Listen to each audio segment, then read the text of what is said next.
Thank you, Mr. Chair. Good evening po. Just a manifestation. This is a manifestation. Yes, Okay. Chair. Please proceed. Tayo ditong mga kinatawan ay ibinoto lamang ng ilang libong Pilipino. Ngunit ang kasama natin ngayon ang Pangulong Duterte, ang most voted Philippine leader ng 2016. At ang kanyang anak, Vice President Sara Duterte, ang most voted Philippine leader naman ngayong 2022.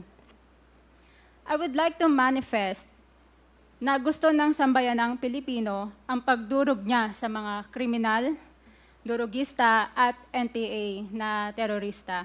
Kaya sila ibinoto at patuloy na mahal ng mga Pilipino. Kaya gusto natin ng patas na hearing. Sana sinama natin dito ang libong-libong mga magulang na ang mga anak ay biniktima ng mga durugista. Ang mga ordinaryong Pilipino na naglalakad galing trabaho, tapos sinaksak o pinatay ng adik, lahat ng mga kababaihan, na kahit pati infant na babae ay ginahasa na ng adik. Libo-libo rin ang kanilang mga magulang at mahal sa buhay na wala dito ngayon. Awang-awa ang mga Pilipino sa mga inosenteng pamilyang na ito, kaya niluklok ng bansa ang Pangulong Duterte. Ang drug war ng Pangulo ay policy lamang. Hindi ito natupad kung hindi ito pinondohan ng Kongreso ng 6 na taon. Majority pa nga dito sa mga kinatawan ay naka-Duterte fist pa nung buong 6 na taon eh. Ang Duterte Youth Party List po ay patuloy na naninindigan sa Pangulong Rodrigo Duterte at pangalawang Pangulo, Sara Duterte, na naglingkod ng maayos, dumurog sa mga durugista, kriminal at NPA na terorista para proteksyonan ang milyon-milyong Pilipino. Bakit wala nag-iimbestiga dito o nag-iimbita sa atin sa sobrang raming Pilipino na biniktima ng mga durugista? And lastly, sa mga kongresista na kaalyado ng mga NPA, mahaya naman tayo sa topic ng pagpatay dahil kayo mismo, hindi kayo nagsasalita sa pagpatay ng NPA sa mga pulis, sundalo at mamayang Pilipino. Pati rin po sa mga natitirang resource persons na gusto mag-abogada papuntang ICC, si Attorney Maria Cristina Conti, na kandidato ngayon ng Bayan Muna Party List. Kasama po ang inyong katabi na si Nery Colmenares ng Bayan Muna. Sa NPA, nire-recruit ang mga kabataan para pabagsakin ang gobyerno at pumatay ng mga pulis, sundalo at tropa ng gobyerno. Di nyo naman kinokondena ang pagpatay nila. Ang kinokondena nyo ngayon ay ang dalawang naging most trusted leaders ng bansa na todo effort protektahan ang milyong-milyong mga Pilipino.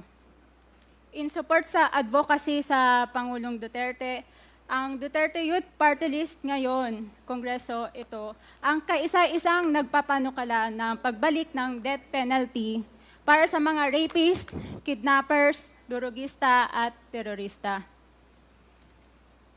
In behalf of the Duterte Youth Party List, kami ay nagpapasalamat sa todong suporta ng Pangulong Duterte at VP Sara Duterte sa mga tropa ng gobyerno at sa pagdurog nyo sa mga kriminal, durugista at NPA na terorista. Yun lang po. Maraming salamat po, Mr. Chair. At Thank you, magandang gabi po. Congresswoman. Salamat, Ma'am. Mr. Chair. Bawal po pumalakpak dito. Kung gusto niyo pumalakpak, doon kayo sa labas. Maaari ba? Mr. Chair, Wala hong bastusan dito, ha?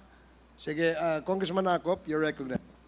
thank you, Mr. Chair. I beg to disagree with my colleague. Kasi bata pa siya. Ako, I have given up my life for this country. The former president is only 2 years older than I am. But I have been fighting for this country.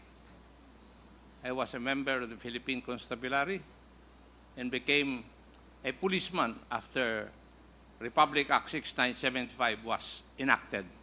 This statement of my colleague betrays her ignorance. kung gusto po niya na magpa-imbestiga, mag-file siya ng resolution and maybe refer to the appropriate committee to be fair with her. She is a congressman. She knows the rules.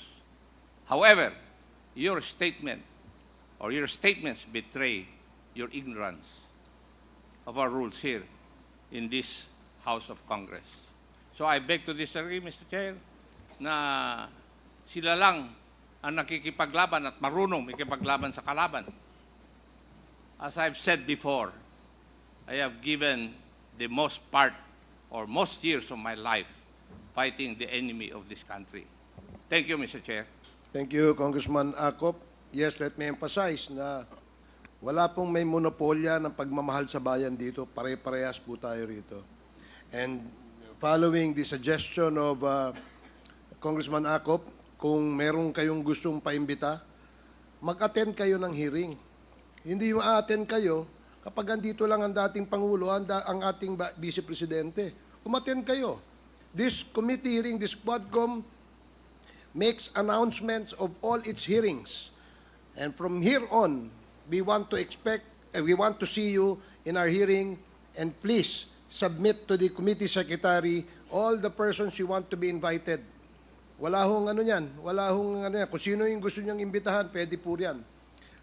Gusto ko lamang pong liwanagin na wala hong may monopolya sa pagmamahal sa bayan dito. Hindi kayo, hindi kami.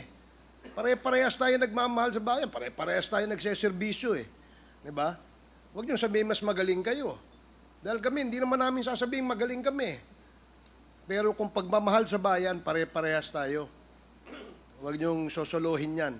Dahil magagalit si Congressman Dan Fernandez. Anyway, Mr. Chair, Mr. Chairman. Mr. Chair, Congressman Abante and then Congressman Senior Deputy Speaker Gonzales. Congressman Abante.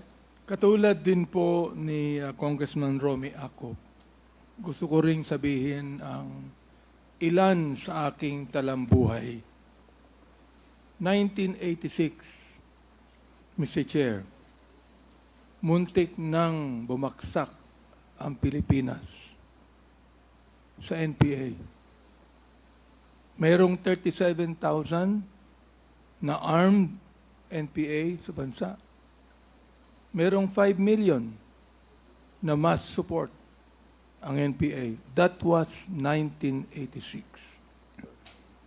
Kinausap ko ang dating Chief of Staff, si FBR, upang ang aming grupo ay makipag-ugnay sa CRS upang labanan namin ang MPA saan man sila naroroon. Bilang isang religious leader, wala po kaming dalang armas. In fact, kami po ay nag-create ng grupo na ang tawag confrontational evangelism. Na ang ibig sabihin nun, habang NPA ay naghahasik ng lagim sa mga bayan, kami naman ay nagtuturo ng Biblia at ng tunay na kalayaan sa bayan. Ako din po ang isa sa mga nag-suggest kay FBR nung araw na magtayo ng isang civilian force na magiging kasama ng armed forces. Naging pangulo po sa FBR. Kasama po ako doon. Naging konsyal ako ng Maynila. Andiyan po si Atty. Bebot Bello.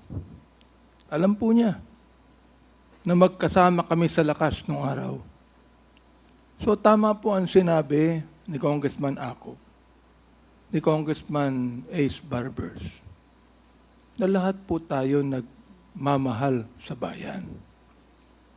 Kaya nga, Mr. Chair, gusto kong itanong sana dito kay Senator Trillanes, if he is working for the ICC.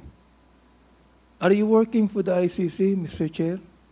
Hindi po, You are not. hindi po, Mr. Chairman. But you are connected with the ICC. Opo, by virtue of being the first to So, Mr. file. Chair. Yes. this man who used to be a part of the armed forces that should be a patriot in this country has been conniving with the ICC